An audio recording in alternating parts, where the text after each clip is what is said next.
আমি গজনি থেকে চেচেনিয়ার রাজধানী গজনি থেকে আবার মস্কোতে ফিরে এসেছি। কালকে আমি যাবো সামারা, কিন্তু গজনি টু সামারার ফ্লাইট সরাসরি নাই, মস্কো হয়ে যেতে হয়। যার জন্য আমার দুইবার মস্কোতে করতে হয়েছে।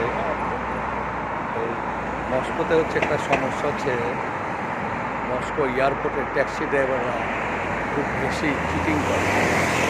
কারণ মস্কো এয়ারপোর্ট থেকে সেন্ট্রাল মস্কো ভাড়া হচ্ছে 1500 থেকে 1700 রুপি,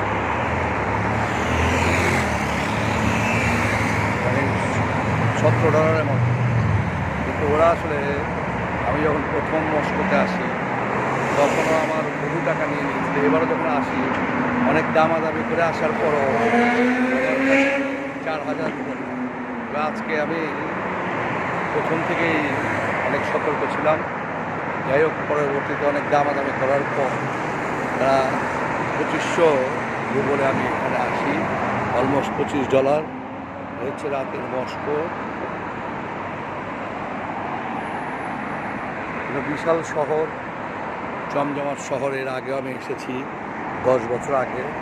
এখন আমি খাবার খাবো। গত 2 দিন আমি পিজাই খেয়েছি।